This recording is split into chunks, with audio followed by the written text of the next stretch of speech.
네, 10분 전만 해도 여기에 앉아서 중얼거리고 있었어요. 쿵 하는 소리가 들려서 뭐가 폭발한 줄 알았는데 단유현 씨가 사라진 거예요.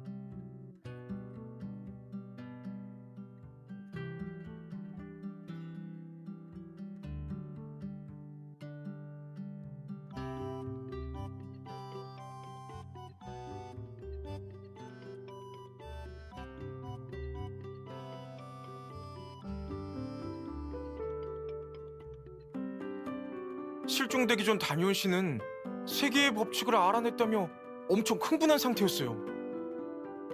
사실 단유현 씨가 좀 이상해 보이니까 다들 피해 다녔죠. 참가자 실종은 큰 사건이에요. 관련 부서에 연락해서 섬을 샅샅이 뒤지세요. 이벤트가 끝나고 전원 철수할 때까지 못 찾으면 A국 경찰에 신고하세요.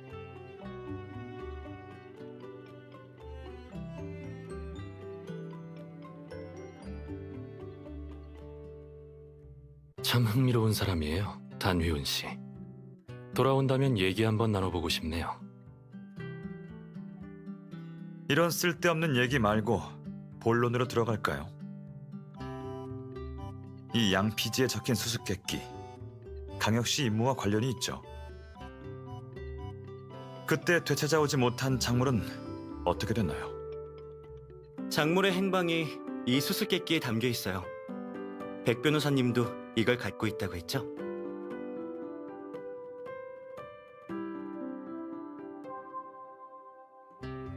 수수께끼뿐만이 아니에요. 석상도 주었어요. 윤 선생님, 이집트와 관련된 요소는 이것밖에 못 찾았어요. 윤 선생님 손에도 비슷한 게 있네요?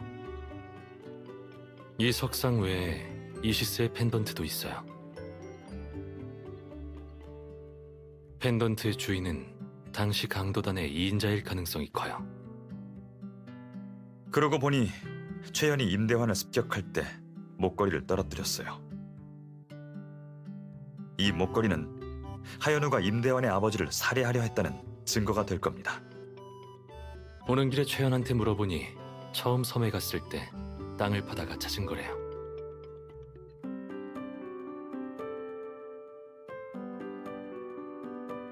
최연 씨, 그 동전 목걸이를 왜 당신이 가지고 있죠? 그건 하연우 씨께 아닌가요? 처음 노스타 섬에 왔을 때 땅을 파다가 찾은 거예요. 내가 부상을 입은 그 동굴에서요. 목걸이 말고도 다른 잡동사니들이 있는데 다 같은 상자 안에 넣어두었어요. 그때 황금 도난 사건 파일을 봤는데 보자마자 그 목걸이가 임대한 아버지를 살해한 흉기라는 걸 알았죠. 그래서 그걸 하연우가 가지고 있는 금지 물품을 반입한 증거와 맞바꾸려 했어요. 하연우 씨가 거절했나요? 네, 목걸이가 자기 거라는 증거가 어디 있냐며 거절했어요. 하연우는 똑똑해요. 그의 말대로 그게 하연우 거라는 증거가 없죠. 임대환이 매듭에서 찾아낸 표식은 강도단 것이지 하연우와 관련이 있다는 증거가 아니에요. 사실 목걸이를 엄 반장님에게 넘겨서 수사를 진행하려 했어요. 안 그러면 잘 됐네요. 아저씨한테서 가져온 일기가 있는데 도움이 될 거예요.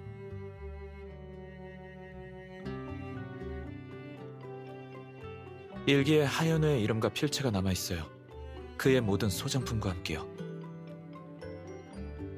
그는 범행을 저지를 때마다 범행 과정과 함께 흉기의 일련 번호를 찍어서 일기에 기록했어요.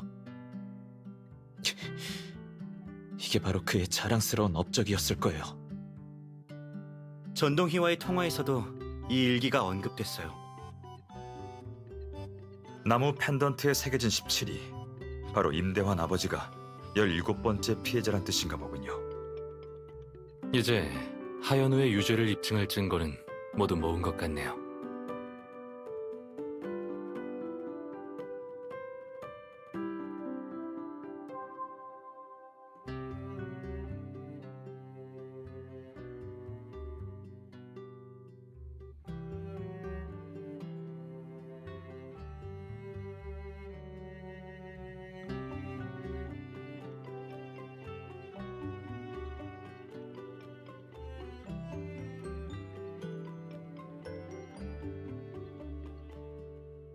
고대 이집트 여신인 이시스의 왕관은 왕좌 모양이에요. 일부 공예품은 제작하기 쉽도록 왕좌의 모양을 L자형으로 만들기도 해요. 펜던트가 어딘가 온전해 보이지 않았는데 답은 여기에 있었군요. 그럼 이인자도 하연우에게 당한 거네요. 연인 사이였다는 게 사실 이인자의 짝사랑 아니었을까요? 하연우는 처음부터 그녀의 마음을 이용하려 한 거고요. 윤노아 씨, 최연이 발굴한 상자가 아직 있나요? 동전 목걸이 말고는 다 버렸대요.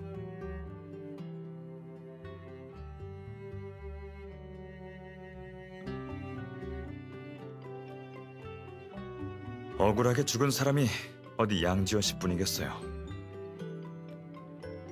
하지만 그 일기와 동전 먹거리만 있으면 흉기를 확보하지 못하더라도 하연우의 죄를 물을 수 있습니다.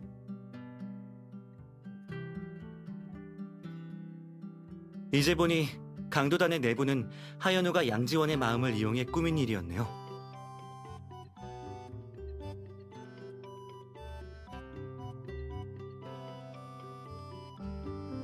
하지만 양지원은 죽는 순간까지도 이 사실을 모른 채 하연우에게 가면의 행방에 대한 힌트를 알려줬죠. 가면이요? 그럼 그 행방불명된 황금이 사실은 황금 가면이라는 건가요?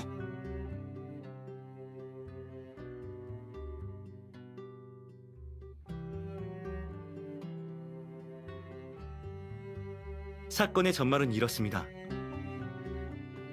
그때 도난당한 물건 중에는 이집트 박물관 소장품인 아누비스 황금 가면도 있었어요.